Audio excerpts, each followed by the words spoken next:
Un hombre desafiado por Roma. Un exilio que parecía eterno. Pero la historia tenía un giro inesperado. Julio César, el estratega, el conquistador, el hombre que no aceptó su destino. A pesar de las sombras, lo rodeaban, pero estaba más fuerte que el miedo.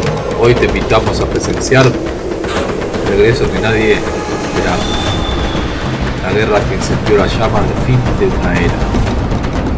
Prepárate para vivir la historia del cambió el destino del Imperio Romano para siempre. Esto es más.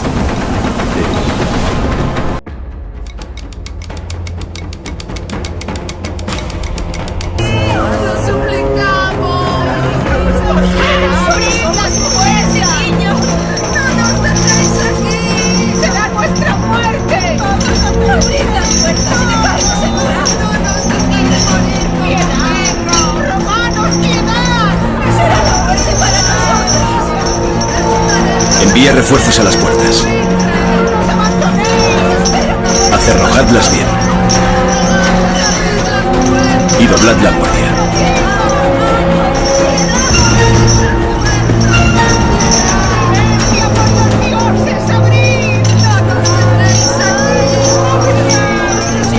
César, te ruego que lo reconsideres. Morirán todos.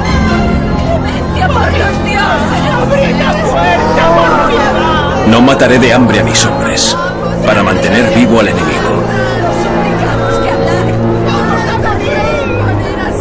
Que vuelvan a Alesia.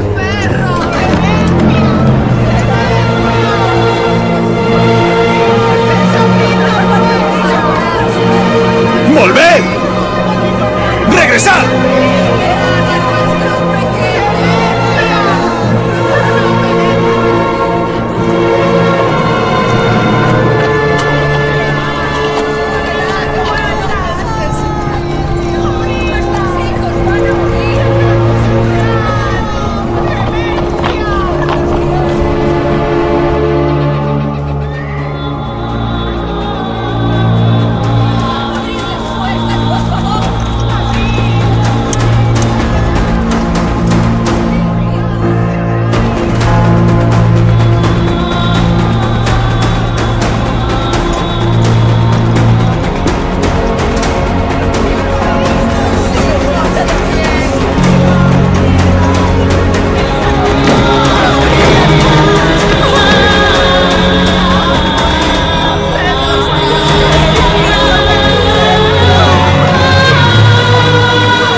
¡Sopa! Esto no es sopa. ¡Esto es agua! ¡Luchamos durante años y nos dan agua! ¡Morimos por Roma y recibimos agua!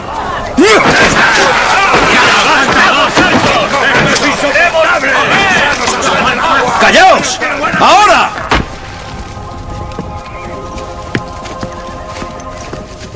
¿Cuál es la diferencia entre los romanos y los galos? ¡Disciplina! Actuamos como un solo cuerpo. Y eso nos hace fuertes.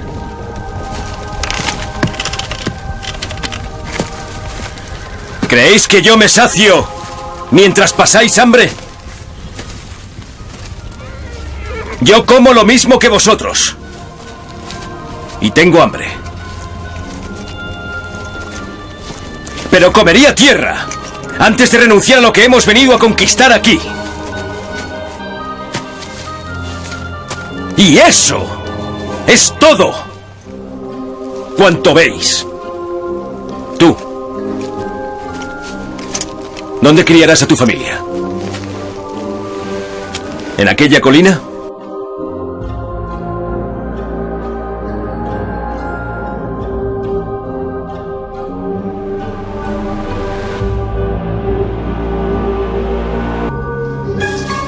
Esto no fue el regreso de un líder, fue el nacimiento de una leyenda y la muerte de una república. La república ya no tenía control, tenía miedo. Las calles de Roma ardían de rumores, se decía que César venía con miles de hombres y con algo peor, con el hambre de venganza. La guerra no empezó con espadas, empezó con el silencio de los cobardes, con puertas cerradas, con cartas que no llegaron a tiempo. Y cuando el Rubicón fue cruzado, el tiempo dejó de correr como antes. César no hablaba como un general, hablaba como si ya supiera el final. La suerte está echada, dijo, y sus hombres no dudaron. Sabían que no era una batalla lo que se venía, era una refundación. La república vieja, corroída por la corrupción, el oro y el miedo, no podía resistir. La marcha de un solo hombre, pero no era un hombre el que marchaba. Era una idea, era poder caminando sobre carne y acero. Quiere engañarnos para que concentremos las tropas. Pompeyo, su rival, su reflejo, huyó. Dijo que se agruparía, dijo que lo enfrentaría, pero en realidad corría como todos los demás. Porque César no traía leyes, traía fuego. Y ese fuego empezó a consumirlo todo. Las primeras ciudades no resistieron, se rindieron ante lo que las legiones llegaron. Nadie quería ser el primero en arder. En cada pueblo conquistado César no hablaba de paz, hablaba de Roma, pero no de la Roma que existía, sino de una nueva, una que no necesitaba senado ni senadores. Sus enemigos decían que era tirano, que se creía un dios, pero los que marchaban a su lado lo creían inmortal. En Hispania, en Grecia, en las orillas de los mares, el nombre de César era murmullo primero y luego trueno. Las legiones se multiplicaban, las derrotas eran solo pausas. El imperio aún no había nacido, pero ya se respiraba. Y entonces Farsalia, allí se quebró la república, allí cayó Pompeyo y allí los dioses antiguos guardaron silencio. Miles murieron ese día, no por César, sino por el miedo a lo que él representaba. Pero ni siquiera la sangre calmó su ambición, porque lo que César quería no era venganza, era permanencia. Marchó sobre Egipto y en la tierra de las pirámides encontró a Cleopatra, una reina con sus sueños tan peligrosos como los suyos. Juntos forjaron una alianza más poderosa que cualquier otra. Mientras Roma ardía intrigas, ellos planeaban imperios, pero el mundo no tolera a los dioses entre hombres por mucho tiempo, y Roma lo sabía. Cuando César regresó a la ciudad ya no era un general, era un símbolo de victoria, de control y de peligro. El Senado lo recibió con falsos honores, le ofrecían laureles, estatuas, incluso un título. Dictador perpetuo, pero cada ofrenda era un veneno oculto. Cada sonrisa un cuchillo a medio desenvainar. Los viejos nombres de la república se reunieron en silencio. Bruto, Casio y otros más creían que podían salvar a Roma con una daga, que matando al hombre matarían al imperio que venía, pero estaban equivocados. El 15 de marzo, en las idus de marzo, César cayó no en el campo de batalla, sino en el Senado, rodeado por los mismos que lo habían aplaudido días antes. 23 puñaladas, una por cada traición que Roma aún no había pagado. Y en su último aliento no gritó, no suplicó, solo miró, y entre ellos vio a Bruto. ¿Tú también?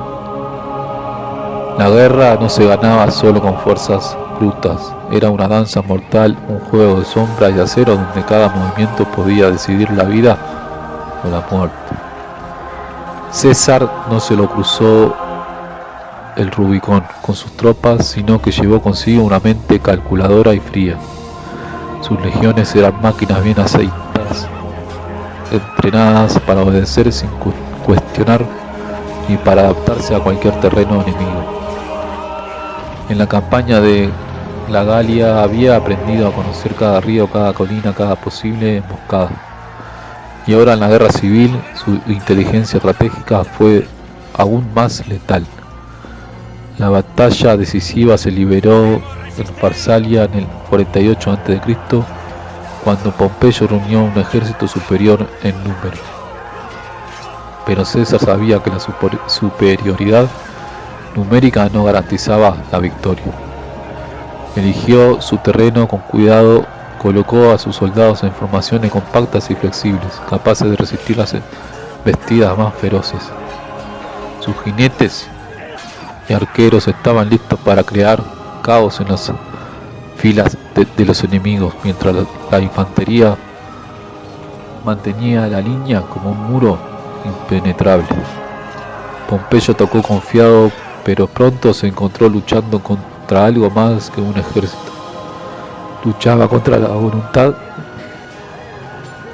implacable de un hombre que no aceptaba la derrota. Durante horas la batalla se extendió con cargas, contraataques y maniobras que desgastaron a ambos lados. Pero la experiencia y disciplina de las legiones de César fueron determinantes. Una táctica audaz, un movimiento inesperado de caballería en el flanco derecho rompió las filas de Pompeyo. El caos se apodera del ejército enemigo, que comenzó a retirarse en desorden. La victoria de César no fue solo militar, sino psicológica. Habían demostrado que su liderazgo era indiscutible. Pero la guerra no terminó allí. Siguieron campañas por toda Roma y sus territorios aliados. En Egipto la alianza con Cleopatra fue más que política. Fue una jugada maestra para asegurar recursos y poder. Cada movimiento, cada batalla era una pieza más en el tablero que César manejaba con precisión quirúrgica. Su estrategia no se limitaba a la fuerza, usaba la diplomacia, la inteligencia y la crueldad. Cuando era necesario, sabía que el poder absoluto requería mucho más que victorias en el campo de batalla.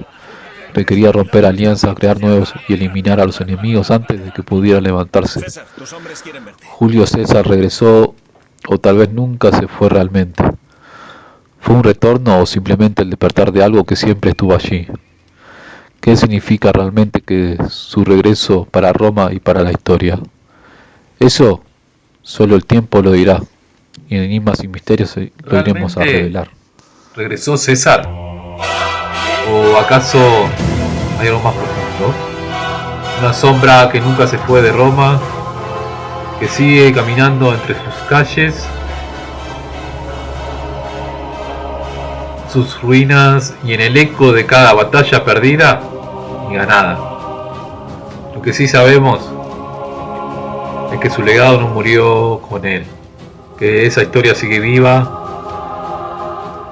y latente, y que todavía tiene mucho por revelar. Porque a veces los verdaderos regresos no son físicos, sino aquellos que despiertan lo que creíamos haber enterrado. Y la historia con la vida misma nunca termina realmente. Enigmas y Misterios, suscríbete, comparta para más contenido como este de historias. Dale like, suscríbete para mucho más. Enigmas, Misterios. Hasta el próximo capítulo.